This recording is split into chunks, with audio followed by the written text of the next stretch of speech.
ესეც ასე, ჩვენ დავბრუნდით. მოხარულები ვართ რო გვისმენთ და კეთით იყოს თქვენი მოგზანება აგორა პოდკასტში. დარწმუნებული ვარ, რომ საინტერესო საუბარი და განხილვა გამოგვივა. შეიძლება თქვენთვის მხოლოდ ერთი კვირა გავიდა, მაგრამ ჩვენთვის უკვე თითქმის ერთი თვეა გასული ბოლო ჩაწერიდან და განსაკუთრებულად განსხვავებული შემართებით ვართ. ცოტა რენდომ ეპიზოდი გვექნება, რადგანაც ბევრი თემა არ აქვს მომზადებული, მაგრამ შევეცდებით რაც შეიძლება კარგი გამოგვივიდეს. იმის მიუხედავად, რომ ამ თვის განმავლობაში სპეციალ ეპიზოდები აიტვირთა და ამ დღეებშიც სპეციალურ პოსტს გავამზადებთ ამ სპეციალურ ეპიზოდების შესახებ, ის სამი ეპიზოდი წინა რამდენიმე კვირის განმავლობაში იყო ერთმანეთის მიყოლებით ჩაწერილი. იმედია კარგად მოსასმენი და საინტერესო პოდკასტის ეპიზოდები იყო. ვეცადეთ რომ ზოგადად უფრო ასე ვთქვათ საინტერესო ზოგად და რელევანტურ თემებზე გვესაუბრა, რაც შეეხებოდა საქართველოს და ზაფხულს საქართველოში. ხო, კიდე რა შეიძლება ითქვას. დღევანდელი პირველი ეპიზოდი ასე ვთქვათ დაბრუნების შემდეგ ცოტა უფრო რთული არის. ჩვენც ვეცდებით რომ ფორმაში ჩავდგეთ და ეს სველებური ტონუსი დავუბრუნოთ, იმიტომ რომ როცა ჩვენ ეპიზოდების ჩაწერა დავიწყოთ და პოდკასტი ჩაეშვა, უფრო მომენტუმი ქონა აღებული, მაგრამ ეს დასვენება საჭირო იყო. თუ გავითვალისწინებთ იმას, რომ დასვენება ყოველთვის არის კარგი შესაძლებლობა, რომ ცოტა უკან დაიხიო, ყველაფერი უფრო დიცრუაჩ და დაინახო, რაღაცები გადაიაზრო და სულ თუ არაფერი როგორც ადამიანმა ამოისუნთქო ახალი ემოციური და კრეატიული ენერგიით წინ გააგრძელო. სულ ვიცი რომ უამრავი გზა გვაქვს გასავლელი ერთად, საკმაოდ შორს, საკმაოდ რთული და მრავალფეროვანი იქნება, რაც წინ გველის, თუმცა ჩემს სტამად ღირს. რაც შეეხება დასვენებას, კარგია მართლაც არაფერი როცა არაფერი არ ხდება, შეგიძლია თავისუფლად იყო, არავინ არ შეგაწუხებს და თან გონება, რავი, დატვირთული აღარა. აი სტრესი რაც მანამდე გქონდა მაგალითად, როცა უნივერსიტეტში დავდიოდით და ყოველკვირეულად დავალებები, საკითხავი, მასალა, ეს ყველაფერი როცა მოგეხსნება დიდი პერიოდის შემდეგ, სასიამოვნოა ძალიან. თან ამას ემატება, რაღაც ამ აკადემიურ სტრესთან და ასე ვთქვათ დატვირთულ ცხოვრების სტილთან ერთად რაღაცნაირად ეს ყველაფერი გროვდება და მერე უკვე ადამიანი არა მაინც გადაწვისკენ მიდის, მაგრამ უფრო მეტად აი გადაღლილია, გაღიზიანებულია და ყოველდღიური საჭირო არც თუ ისე საჭირო საკითხები მინიმალური წვიმარების კი უფრო მეტად ასე ვთქვათ გვაბრაზებს ადამიანურ ნორმალურ მდგომარეობიდან გამოვყავართ. არა და არც არაფერი არ არის. და ზოგჯერ რაღაც ამ დამთრგუნველი რუტინიდან გამოსვლა ჩვენთვის შვება, რაღაცა უგეშ გვაძლევს და როგორც თქვით, წინ მიმავალ რაღაცა ძალით და ენერგიით ვივსებით. ეს ასევე არის პერიოდი, როცა შეგიძლია მეგობრებთან და ოჯახთან ერთად დრო გაატარო, რაც ბევრისთვის იშვიათობაა და მოდი უცვლად თქვა და აღებთ რა შეიძლება ჩვენ არის ახალგაზრდებისთვის უფრო მნიშვნელოვანი იყოს თუ არა თავისუფალი დრო. აი, როგორი დეფიციტი გვაქვს თავისუფალი დროის თუ დააკვირდები, აი, როგორ ხშირ შემთხვევაში როგორ გაუცნობიერებლად და ცოტა არაორგანიზებულად ხარჯავთ დროს, აი, მაგალითად ავიღოთ ჩვენ შემთხვევაში, რადგანაც უნივერსიტეტის სტუდენტები ვართ, აი თუნდაც რამხელა დროს ვატარებთ სასოფში. ქალაქში გარეთ. ერთ შეხედვით არაფერს არ ვაკეთებთ, არც თუ ისე პროდუქტიულები ვართ, თუმცა ჩვენგან დამოუკიდებელი მიზეზების გამო ასე თუ ისე მოდი დავარქვათ ამას თავისახელი, დროის პლან გვაქვს. გარდა იმისა, რომ სხვა სტუდენტებიც გვაქვს, რათა დროს პლან გავთ და არაფერს ისეც კარგს არ ვაკეთებთ, არ ჩვენთვის, არ ჩვენი მომავლისთვის, თუმცა ესეც რაღაც ახალგაზრდა ცხოვრებისთვის დამახასიათებელია. რა თქმა უნდა, იხარჯება დრო სისულელეებში, პირდაპირ ვთქვათ. დროის ბილად თქვი შენ კიდე. მოწყალე იყავი უფრო შეფასებაში. რა გავაკეთო, ეხლა ბევრად უფრო სხვა სახელი შეგვიძლია დავარქვათ, მაგრამ არ გვინდა მაინც. და ამასთანავე არა მარტო ამ სიცოცხლეებში, მართლაც უშუალოდ უნივერსიტეტთან დაკავშირებულ რაღაცებში იხარჯება ძალიან ბევრი დრო, აი როცა კვირაში 200 და ასე გვერდებს კითხულობ და ამას ემატება, რასაც უნივერსიტეტის გარეთ აკეთებ, სტრესია მაინც, დამღლელია. კიდე არ დაგვალოს და სალექციო პერიოდი, ხო, სალექციო პერიოდი ხა მაგალითად ერთი ლექსია ჩვენთან არის დაახლოებით 2 საათი. დაახლოებით 2-3 ლექცია რო ქონდეს დღის განმავლობაში, მნიშვნელოვანი ჩენი დროისას ვთქვათ მნიშვნელოვანი წილი მიდის სალექციო პერიოდში. გარდა იმისა, რომ მოზადება გჭირდება, ცოდნის მიღება გჭირდება, ამასთან გჭირდება შენთვის თავისუფალი დრო და რაც თქვით ეს გაუთვალისწინებელი დახარჯული, გაფლანგული დროის მონაკვეთები. განსაკუთრებით ისეთი ადამიანებისთვის, ვისაც დიდ დრო ჭირდება უნივერსიტეტში მისვლისთვის, მაგალითად მე მჭირდება, 9 საათი მაინც, ეს თუ გავითვალისწინებთ იმას, რომ ხშირად ჩემი ეს ხა ესეთი ძლიერი კარიერი არ დაგჭირდება 9 საათი თბილისში. მაქსიმუმ 15 წუთი.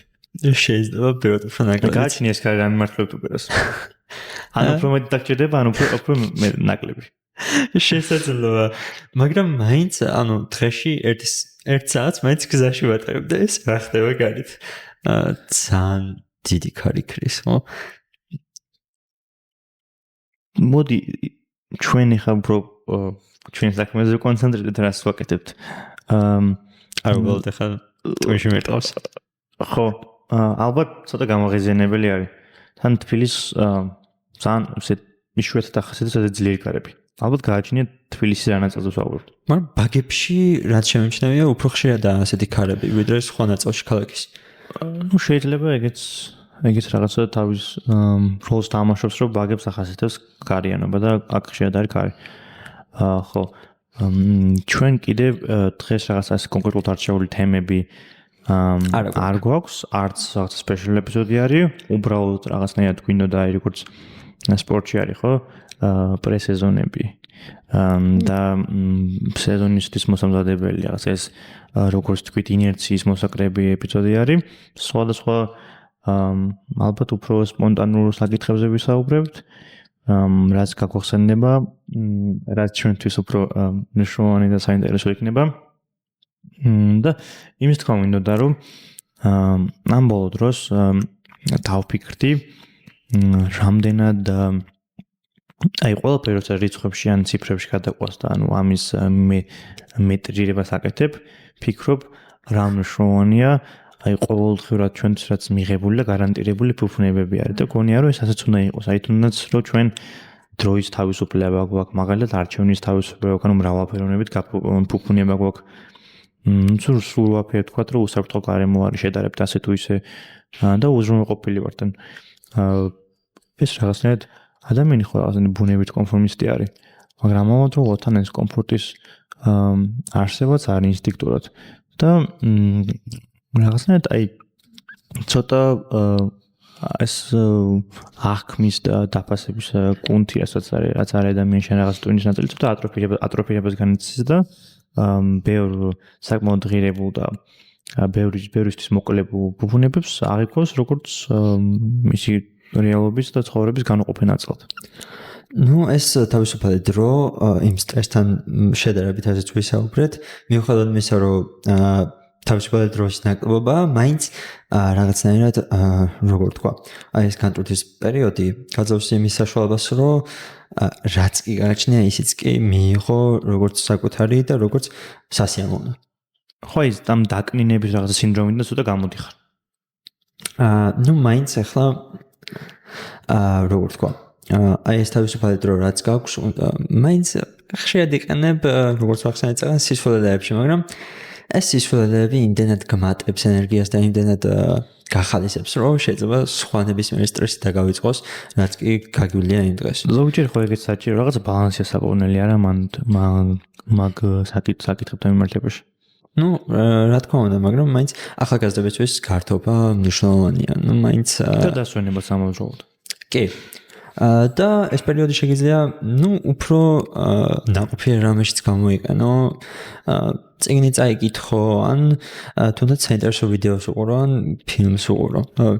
ჩემთვის რაღაცა ეს თავისუფალი დრო, რასაც დასვენებას ვეძახით, მაინც უფრო მეტად უკავშირდება წიგნების კითხვას. თან ზოგადად მახასიათებს ასეთი შესვენებების დროს უბრუნები ძველ წიგნებს, რომლებიც ძალიან მიყვარს. ხო, რა თქმა უნდა, ახალ რაღაც ლიტერატურასაც ვეცნობი, უფრო მეტი დრო მაქვს, როგორც აღნიშნე, რომ სხვა ტიპის ტექსტები ვიკითხო, წიგნები ვიკითხო, ან სტატიები ვიკითხო, სხვა ჟურნალებს გავეცნო. თუმცა ამავდროულად ეს არის შენი რაღაცა ხო ხდება სახლში არის რაღაცა ოთახებით არის, რომელსაც არ აქვს დატვირთვა და არც ისე ფუნქციური და მგონია რომ ადამიანები ვისვენებთ ამ ოთახში შევდივართ. რომ საკუთარი თავები უკეთესად გავიცნოთ და აღმოვაჩინოთ არა რას ვფიქრობ. აი ეს რაც ახსენე რომ უბრუნდები ძველად წაკითხულ ლიტერატურას. ასეთი რამე მე შემიმჩნევია რომ აი როცა ძალიან დიდი თავისუფალი დრო გიჩნდება, ხშირად არ გსურს რომ რამე ახალს გაიცნო, მაგრამ პირიქით რომ დაუბრუნდე იმას, რამაც აქამდე გაგაბედნიერა და სიამოვნებაა მოგანიჭა. მე მომჩნევ ასეთ რამეს თამაშებზე და სერიალებზე უფრო ხშირად. აი მაგალითად სამწუხარო ამბავი მოხდა საქართველოს მთლიანად ჩემი აზრით მსოფლიო კინემატოგრაფიულ სამყაროსთვის ელდარ შენგელაია გარდაიცვალა, ელშენგელაია დაგვტოვა უდიდესმა ქართულმა რეჟისორმა და მე რატომღაც აი ეს მომენტი მქონდა ცოტა უფრო სენტიმენტალური რომ მის ფილმებს დაუბრუნდი მისი კინემატოგრაფია საკმაოდ ისეთი არის სიღრმისეული საკმაოდ ხარისხიანი და მაღალი დონის ხო ერთ შეხვედრით უცნაური არის მაგრამ ჩემთვის საკმაოდ ესეთი აი ორგანული იყო ამ მომენტში და ის მინდა ვახსენო რომ ჩემი გარსაყვარი ქართული ფილმი არის პირველი მერწყალი ქართულ ფილმებზე თუ საუბრობთ დიდი მოყვარდა გულშემატკივარია ქართული ფილმების განსაკუთრებით როცა ლაპარაკობთ ძველ ქართულ ფილმებზე რომელსაც ჩვენი მშობლების თავობა გაიზარდა და იცი რა საინტერესო არის როგორ განსხვავებები არის თავების შორის ის ყოველს კინოს თავობა რაც თავის კინოს ბაზვერდებით საუბრობენ და კომუნიკაციის ტიპს არის ცალკე მოვლენა არის და ჩვენ მაგას ვერ ვუგებთ და ვერ უკავშირებთ ჩვენ კიდე პირიქით რაღაცა სოციალურ მედიის სლენგებით საუბრობთ და სერიალებით და აი ჰოლივუდის ფილმებით და ასე შემდეგ. მაგრამ რა თქმა უნდა ამ ძველ ქართულ ფილმებსაც ვუყურებთ ან ნაყურები გვაქვს მაგალითად მე ყოველთვის მეყვარდა უდიპლომო სასიცო, იმიტომ რომ ჩემი აზრით ჩემს ტოპ-3-ში შედის აუცილებლად უდიპლომო სასიცო. ჩემი აზრით ყველაზე სასიცილო ფილმი რაც კიდევ მე მინახავს და ამასთანავე ყველაზე კარგი ქართული ფილმი რაც არსებობს. თან რაღაცნაირად ასახავს ქართული ცხოვრების სტერეოტიპებს და რეალობის რაღაცა ისეთი ალეგორიული. ხო, ცოტა მწყარენ შემფასებელი არის. და მე გულისხმობ ჩემს ქართულ ფილმებს ხარ რა თქმა უნდა უფრო დიდი კინოს გადაღებულ საქართველოში და ქართული ფილმები უფრო მაღალ დონეზე გასვლა თუნდაც აი ოსკარამდე მისულა ხო? ქართული კინო. მაგრამ მე გულისხმობ აი ეს ფილმები მე რო სახში ან ნებისმიერ ადგილზე ჩართული დამხვდეს ან რო მე ნებისმიერ დრო ჩავთო ნებისმიერ ადამიანებთან ნებისმიერ სიტუაციაში ჩემი აზრით ტოპ-3-ში შევიდოდა პირველი მერცხალი ეს რაღაცა ქრონოლოგიურად არ მიყვები უკეთესი ან უფრო ცუდი პირველი მერცხალი შერეკილები და უდიპლომო სასიცე როგორც ვახსენეთ ჩემი ტოპ-3 რეალურად უდიპლომო სასიცო შერეკილები მეც და ბოლო ალბათ მანდარინები ან მე უფრო წავედი ცოტა ეგრეთ წოდებული პაპსა ფილმებისკენ. ხო, გასაგებია, მაგრამ აი მანდარინები როცა პირველად უყურე, მაშინ პატარა ვიყავი, მაინც ბავშვი ვიყავი, მაგრამ წლების განმავლობაში აი ყოველწლიურად როცა გადის ვუყურებ ხოლმე და ძალიან ახლოს არის რატომღაც, არ ვიცი რატომ, მაგრამ სასიამოვნო საყურებელია და ეს ოსკარამდე მიაღწია, უმთლად მანდარინებმა მიუხედავად იმისა, რომ არ გამომაჭვია. ალბათ იმიტომ რომ აი მანდარინებს შეეხება, ალბათ იმიტომ რომ ძალიან აი ადამიანური არის, ადამიანურ ბუნებაზე არის, ადამიანურ დრამატულ ყოფაზე არის და ბედისწერაზე არის, რომ ადამიანები ერთად გადიან და როგორც ვთქვით, აი მანდარინები არა მარტო შინაარსობრივად რაღაცა იდეით და მესეჯით არის განსაკუთრებული გამორჩეული ქართულ კინემატოგრაფიაში, ამას ემატება ვიზუალური ესთეტიკა და რაც თავარია მუსიკალური გაფორმება. ეს ყველაფერი ერთად მართლაც მანდარინებს აქცევს ბოლო დროინდელ ქართული კინოს ალბათ ერთ-ერთ შედევრად. არ მეთანხმები? გეთანხმები, მართლაც ვფიქრობ, რომ რაც კი საქართველოში გადაღებულა, ერთ-ერთი საუკეთესოა უდაოდ. და ახსენე ეს მუსიკალური გაფორმება, რაც ვფიქრობ, რომ არა მარტო ნიაზ დიასამიძის. ხო, ნიაზ დიასამიძის არა მარტო ქართული კინემატოგრაფიის ფონზე, არამედ მსოფლიო კინემატოგრაფიის ფონზეც უდიდესი და ცალკე აღებული ეს შემოქმედება კონკრეტულად მანდარინების შექმნილი. ჩემს ნებისმიერი თუნდაც ფილმის ან სერიალის საუნდტრეკის ტონი და ხარისხი განისაზღვრება, რამდენად მოსმენადი და როგორც ვთქვათ, ჟღერადია იმ კონტექსტს მიღმა, რომელსაც შეიქმნა. იქნება ეს კინო, როგორც კი თუ ფილმი. აი მაგალითად მანდარინები ეგეთი არის ჩემთვის, რომ მანდარინების რაღაც რამდენიმე მონაკვეთ საუნდტრეკიდან, აი მაგალითად თუნდაც როგორც სრულდება მანდარინები, აი სახელი დამოუწყდა ზუსტად ნიაზ დიასამიძის შემოქმედებიდან კონკრეტულად რა ქვია მელოდიას და სიმღერას, მაგრამ შემიძლია რომ მოусვინო თუნდაც მანდარინებს მიღმა ამ მის შემოქმედებას და ჩემი აზრით ამით არ ვარ განებიურებული ქართველები, რომ ქართულ კინოში იყოს ასეთი ხარისხის ან თუნდაც ვიზუალური შემოქმედება, ან თუნდაც მუსიკალური. გეთანხმები და განსაკუთრებით მუსიკალური, იმიტომ რომ ნიაზ დიასამიძის ტალანტს ახლა არავინ ერთვის ქვეშ არ დააყენებს. რა ნიჭიერი და გამორჩეული ადამიანი. კი, მართლაც გამორჩეულია ქართულ მუსიკაში და შემოქმედებაში საერთოდ. და ვფიქრობ, რომ გამომჭერია ჩემი თავი, როცა ხშირად არ არის ხშირად არ ხდება, რომ ქართულ მუსიკას უსმენ, მაგრამ როცა უსმენ, პლეილისტში ამოდის ხოლმე ნიაზ დიასამიძის შემოქმედება და კონკრეტულად მანდარინებიდანაც. და სხვადასხვა ამბობ დროს რაღაც ქართულ მუსიკამ დიდი აღიარება და პოპულარობა მოიპოვა, არა? კი, შესამჩნევია, YouTube-ზე და სხვა პლატფორმებზე ნახვები იზრდება ქართული შემოქმედების, რაც მისაღები და სასიამოვნოა ძალიან. შენ ეს ეგრეთი აიხსნება, რომ რაღაცა ქართულ აი ცოტა ისეთ მამა-პაპუს არესტორნო სიმღერას დაუბრუნდით, იქნება ეს ძველი თავების მოყვარლები თუ თუნდაც ახლაც, ხო? რაღაც ეს ახალი ტრენდი არის, რაღაცა მოდის ნაწილია და შენი აზრით ამის წყარო და მიზეზი რა შეიძლება იყოს? განსაკუთრებით ახალგაზრდა თაობაში, რაც ჩემი აზრით ეს გარდატეხა შემჩნევი იყო პანდემიის შემდგომ. ალბათ უფრო მეტად დაუბრუნდნენ ძველ შემოქმედებას და აღმოაჩინეს და გაიაზრეს და გაიგეს. და რაღაც მომენტში ეს მასის აღტაცება და აღტკინებაც იყო. აი კონტენტის ნაკლებობა რა იყო ქართული კონტენტის უშუალოდ კოვიდის პერიოდის დროს ალბათ მომენტი იყო რომ უბრუნდებოდნენ მართლაც ამ ძველ შემოქმედებას და კარგია ეს რატომ არ უნდა იცოდეს ახალმა თაობა თუ ძველად რა ხდებოდა და როგორი კარგი და სასიამოვნო შემოქმედება იყო და თან ამას ისიც ემატება რომ ამ პერიოდის შემდეგ საერთოდ ქართული კონტენტი უფრო პოპულარიზდა არა მარტო საქართველოში, არამედ საზღვარგარეთაც და ალბათ სხვებიც უკვე ეცნობიან სხვადასხვა თაობის კონტენტს. მოდი ხა გულწრფელად ვთქვათ, რომ თუ სხვა ქვეყნებზე საუბრობთ, ეს რა თქმა უნდა არის ჩვენი მეზობელი ქვეყნები, განსაკუთრებით კი ალბათ რუსეთი. აი მაგალითად, საკმაოდ პოპულარულია ქართული ტრადიციული სიმღერების ვახსენეთ, ქართული რეპიც საკმაოდ პოპულარული არის.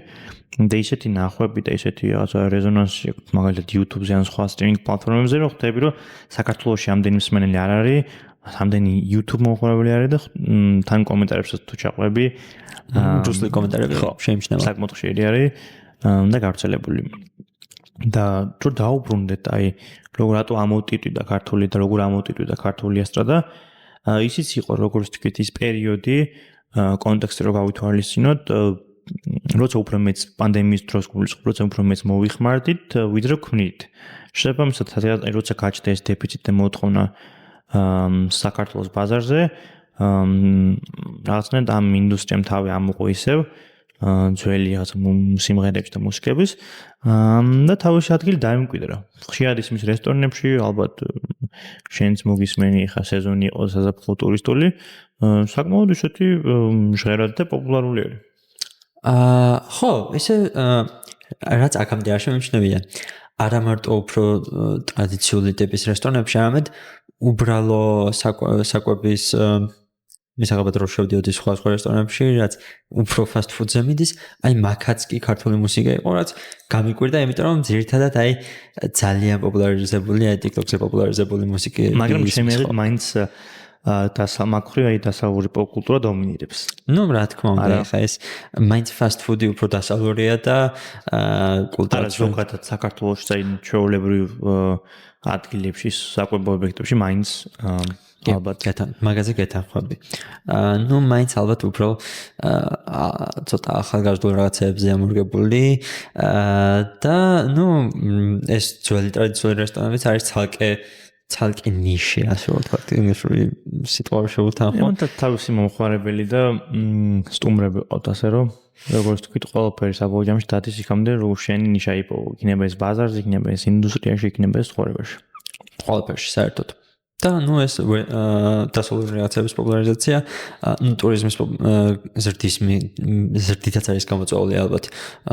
იმიტომ რომ რავი, მიუხედავად იმისა, რომ ეს ტურისტები რომლებიც ჩამოდიან სურთ რომ გაეცნონ ძველ ტრადიციულ რაღაცებს, მაინც ძირითადად ახალგაზრდული და დასავლური კონტენტი მისაღებია მათთვის. ნუ ალბათ გააჩნია რა ჯგუფზე ვსაუბრობ და რა ტიპის ხალხზე მიდგება ლაპარაკი, იმიტომ რომ რა თქმა უნდა ყველა რაღაცა პროდუქცია ან სერვისი თავის მომხმარებელი ყავს, მაგრამ საქართველოს ალბათ ეს შედარებით უპირატესობა არის მისი ისტორია, ეს მისი სიძველე, ეს გამორჩეული ბუნება თუნდაც, სტუმართმოყვარეობა, კულტურა, ისტორია შემდეგ, როგორც თქვი, ხო და მაინც საქართველოს რა თქმა უნდა დღის ბოლოს გლობალიზებული სამყაროს ნაწილია, სადაც ყველაფერი ურთიერთდაკავშირებული და ურთიერთ დამოკიდებულია, ანუ როგორც ეს ფრაზა ხო არსებობს გლობალური სოფელი.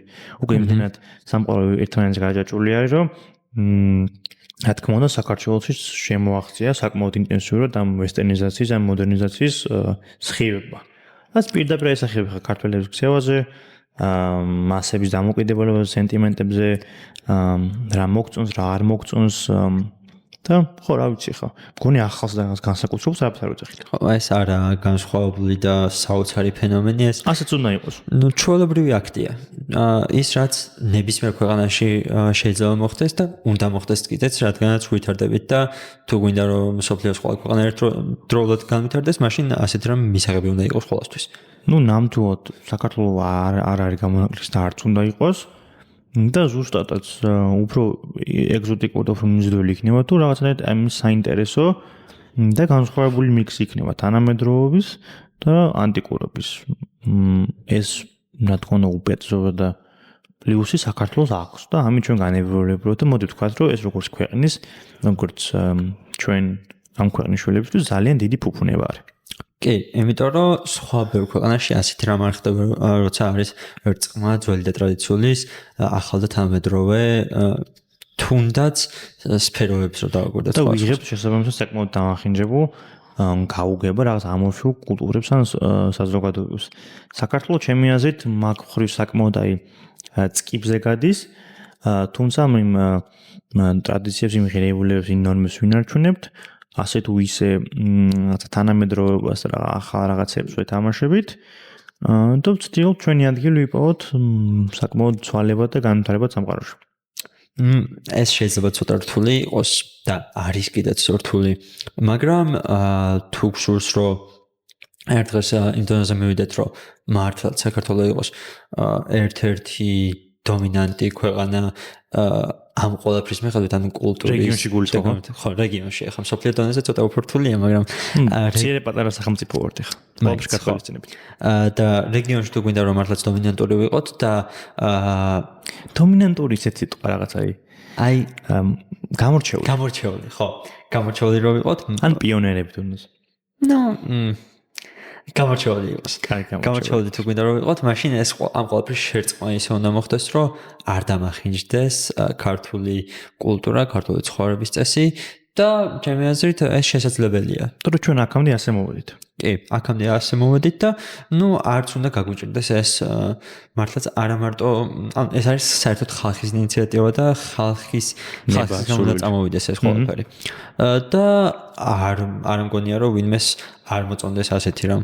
ანუ წარმოვიდგენელი რატო არ უნდა მოგწონდეს რომ თანამედროვე და ძველი ერწყმება ერთმანეთს. ჩემი აზრით მაინც უმრავლესობა მაგ პოზიციაზე. რომ ჩვენ უნდა ვიყოთ ეს ეგზოტიკური მიქსი.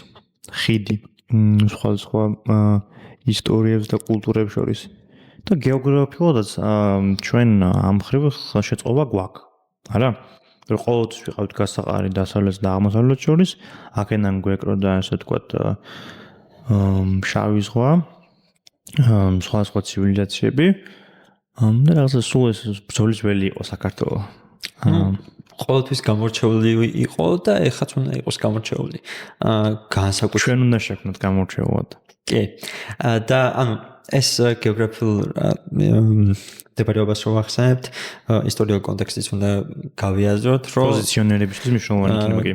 მართლაც გასაყარი იყო დასავლეთს და აღმოსავლეთს შორის, გადიოდა აბრეშუმის გზა და ეს კულტურის ცენტრად ქმნიდა საქართველოს. სხვადასხვა აბრეშუმის გზის ცენტრალური ნაწილები საქართველოს გზას უვლიდა. და გადიოდა ირანი, სომხეთი, ერაყის გავლით. მე როგორც შეიძლება ვწდებოდი. ხო, მაგრამ მაინც არის ის ისტორიული პრეცედენტი და წყაროები, რომელიც გვეუბნებიან, რომ გადიოდა საქართველოში და იყო, ვაჭრობა იყო მართლაც განვითარებულ დონეზე და შესაბამისად საქართველოსაც ხელი ეწყობოდა. ეს ახლა ნაკლებად და აბრეშუმის გზა და რაღაც, იმიტომ რომ უკვე სხვა გზებია ვაჭრობის, მაგრამ ის კულტურული ნაწილი მაინც რჩება. რა თქმა უნდა, ეს აბრეშუმის გზა ხო უბრალოდ გზა და რაღაცა სავაჭრო მიმართულება ან ინფრასტრუქტურული ქსელი ხო არ არის. აქ ხდებოდა კულტურების, იდეების გაცვლა, ხშირად მაგალითად დაავადებების პირველი გადამტანის იყო ხო რაღაცა წყარო. ხო, ვაჭრობა მაინც ახლა სხვა კულტურები რო ერთმანეთს ერწყმობდა და ხალხი ერთი ადგილიდან მეორეზე გადადიოდა, ის დაავადება რაც შეიძლება და ენდემური ყოფილიყო, ვრცელდებოდა მთელ მსოფლიოში. და სწორედ ასე ვრცელდებოდა ისეთი დაავადებები, რომელიც ხალხისთვის ყველაზე მავნებელი იყო შუა საუკუნეებში. და რამაც იდეაში ძირი გამოუთხარა არა მარტო ევროპას, კაცობრიობას და ის პროგრესი რაც შუა საუკუნეებში აღებული ქონდა, საკმაოდ უკან დაქვია. ხო, მაგრამ უფრო მაინც ძირითადად ევროპას, იმიტომ რომ შედარებით რაც არ უნდა დღეს კულტურული იყოს ევროპა, მაშინ ქონდათ რეპუტაცია, რომ ჭუჭყიანები იყვნენ, ნაკლებად ჰიგიენური ადგილი იყო. იმპერიებში ალბათ სათანადო არც ცოდნა იყო, არც სათანადო ასე თუ ექსპერტიზა იყო, არც რესურსები, ამას ემატება ის, რომ ევროპა იმპერიებში გინდა არ გინდა პოლიტიკური და ეკონომიკური ცენტრი იყო, ხო? ანუ ამ რაღაცა განვითარების პროცესის მენეჯმენტი საკმაოდ რთული არის და მოითხოვს არა მარტო აწყოში სწორგაწოლებების და ადეკვატური მოქმედებების აუცილებლობას, არამედ მომავლის პერსპექტივაში დანახვა რაღაცეების. ასე რომ ძალიან კრიტიკულებს ვიქნებით, რა თქმა უნდა, უფრო უკეთ შეიძლება და უნდა გამოსულა კიდევ ევროპას ამ პროცესის მართვა. თუმცა გამოვიდეთ კიდეც. ასე თუ ისე, ჩემი აზრით, თუ გავითვალისწინებთ, რომ მაქსიმალურად ეცადნენ ამ ყველაფრის გამოძრომას, თან განვითარებას, ურბანიზაციას, რაღაცა კლასების წარმოქმნას, სხვა იდეოლოგიის და სხვა მოძრაობების გაჩენას, შეიძლება ითქვას, რომ ევროპა დღემდე მოვიდა, საკმაოდ წარმატებული, საკმაოდ მდიდარი კონტინენტური ევროპა თავისი შემადგენელი ქვეყნებით, რომლებიც წამყვანი ძალები არიან მსოფლიოში. დიდი გზა გამოვიარეთ. არა მარტო ევროპამ, საქართველოს პირველ რიგში საქართველოს და ევროპამაც, რომელიც დღეს ალბათ განვითარების ბალანსირების მიხედვით, როგორც კონტინენტი, ევროპა ყველაზე დაბალანსირებულია. ხოლო რაც შეეხება საქართველოს,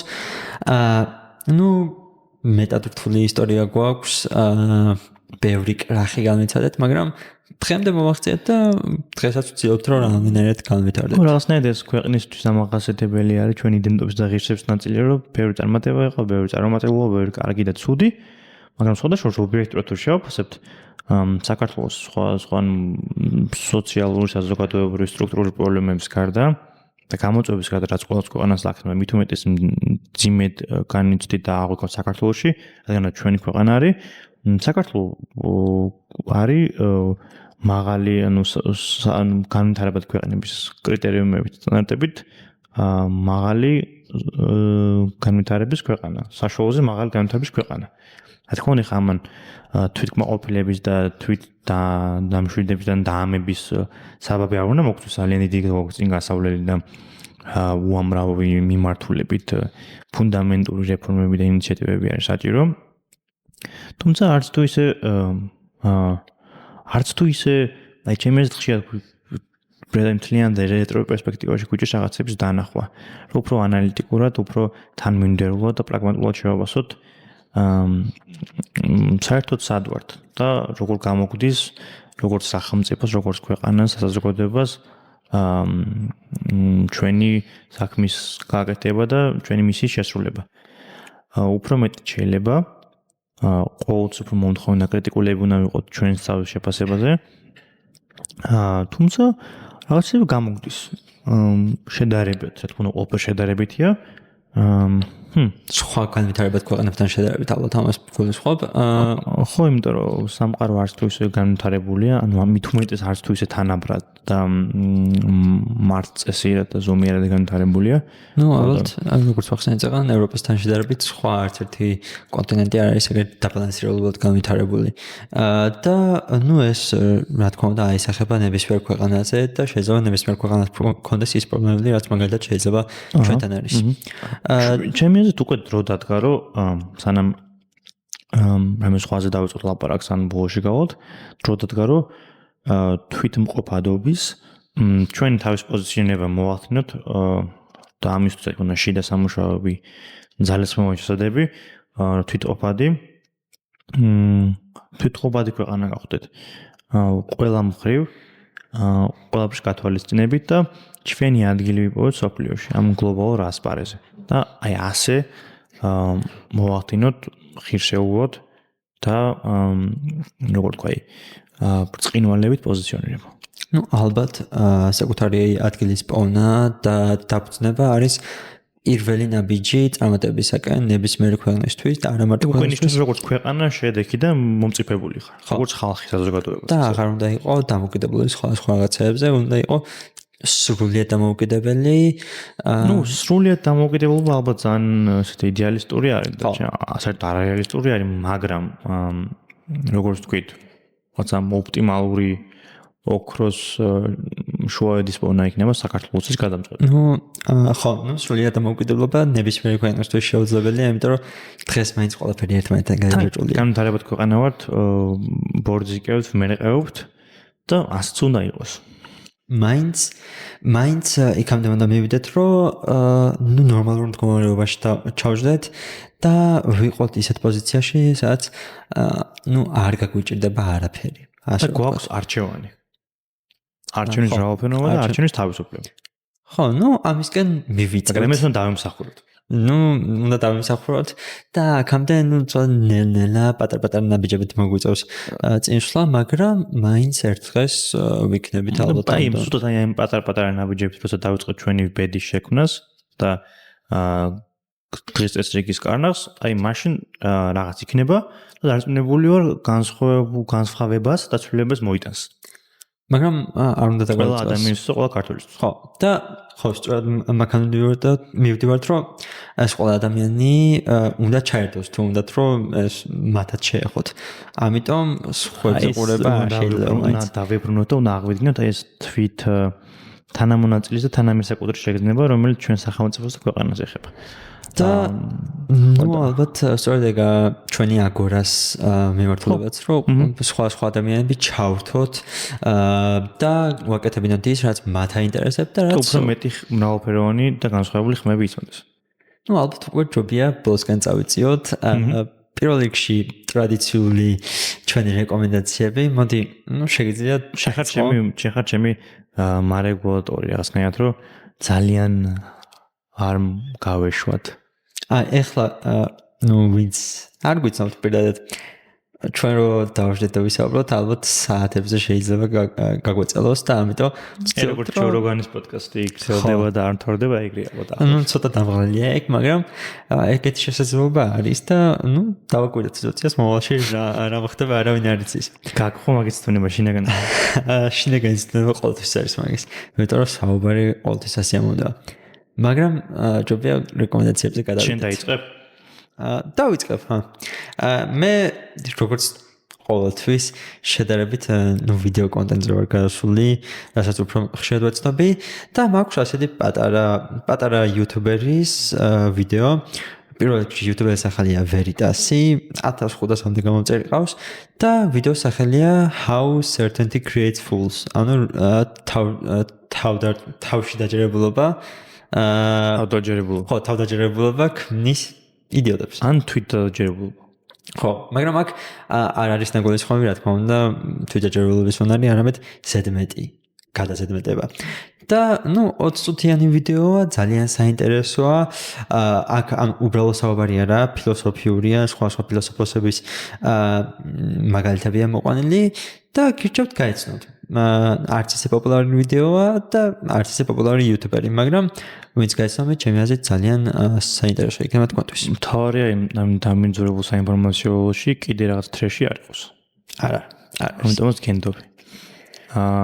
მე როგორც ყოველთვის, როგორც კითხვის დიდი მოყვარული ადამიანი, რომელსაც ყოველდღიურ კითხვა პრაქტიკაში მოყავს, დღესაც გირჩევთ საკმაოდ როგორ თქვა, გამორჩეულ წიგნს, Will და Ariel Durant-ის წიგნი არის ეს, ქვია ისტორიის გაკვეთილები, პულიცერის პრიზის გამარჯვებული არის და მარტივად რომ აღიხსნათ, ეს არის რაღაც ესეების კრებული, რომელიც ყვება 5000 წლიანი ადამიანობის და ზოგადად ისტორიის განვითარებაზე, განვლილ ეტაპებზე, რა ვისწავლეთ, რა ვერ ვისწავლეთ, რა პატერნები გვაქვს, როგორც ადამიანებს, ჩვენი ბუნება, ჩვენი ტენდენციები რა არის. საკმაოდ კარგად საკითხავ წიგნი არის, ასთავარი შემეცნებითი. დაახლოებით არც თუ ისე დიდი წიგნი არის, გააჩნია გამოცემას, მაგრამ არ მგონია რომ 200 ან 250 გვერდზე მეტი იყოს და წარმოვიდგინეთ 5000 წლიანი ისტორია. პირველ ყოფილი ადამიანები დღემდე რამ ხელა გზა გავიარეთ და ამ პატარა ნაშრომში ტექსტების კრებულში თავმოყრილი არის, რაც ადამიანო ზოგადად იცოდეს, მაგალითად ისეთი მეცნიერები როგორც არის ბიოლოგია, უნდა იცოდეთ და აუცილებლად ბევრს გაიგებთ ამ წიგნში ევოლუციაზე, მორალზე, ადამიანის აზროვნებაზე, ქცევებზე, სახელმწიფოების ჩამოყალიბებაზე, იმპერიების და ცივილიზაციების დაშლაზე, განვითარებაზე, მომავალზე, ტექნოლოგიებზე, ასე რომ სხვა უნივერსალურ თემებზე შეეხება, რომელიც ყველას მნიშვნელოვანი ღირებული და ელემენტურია. ამიტომაც ვიფიქრე, რომ კარგი იქნებოდა დღეს რეკომენდაციებში ბოლოსკენ დამეტოვებინა. გამეზიარებინა თქვენთვის, მე თუნდაც ცოტა ხნის წინ მოვჭი კითხვას, ლუკასაც გაუზიარე. და მეც ალბათ წავიკითხავ. ყველას ვინც გვისმენთ და დაინტერესებული ხარ ჩვენი პოდკასტით. წიგნის აღწერიდან საინტერესო ჩანს, იმიტომ რომ რეალურად დღეს რაც გვაქვს და რასაც წამოვადგენთ, ყოველთვის ისტორიიდან მოდის და ისტორიულ საფუძველია. და აქ მე მგონი ჯობია დავასრულოთ. პირველ რიგში როგორც ყოველთვის მადლობა გვინდა გადავუხადოთ ვებსტერის უნივერსიტეტს, თბილისის კამპუსს, რომლებიც გვიქმნიან გარემოს, გვაწვდიან ტექნოლოგიას და ყველანაირ კომფორტს გვიქმნიან, რათა ეს ეპიზოდები ჩავწეროთ და თქვენ მოგაწოდოთ. ამიტომ ძალიან დიდი მადლობა გვინდა გადავუხადოთ მათ. ვაფასებთ ვებსტერის უნივერსიტეტის ადმინისტრაციის და ზოგადად ვებსტერის უნივერსიტეტის მხარდაჭერას და ყველაფრისთვის, მათ შორის მათი ერთგულიდან გულთადი გვერდით დგომისთვის ძალიან მადლიერები ვართ. ჩვენი დიალოგი აქ მთავრდება, მაგრამ აზრები, კითხვები და კამათი გრძელდება, როგორც ყველაზე ადამიანი აქტივობა. აგორ არჩება და იქნება გახსნილი ყველასთვის და ნებისმიერ დროთ. როგორც ყოველთვის ტრადიციულად. ეს ჩვენი ტრადიციული დასასრული. ალბათ დროებით გემშვიდობებით. შეხვედრამდე.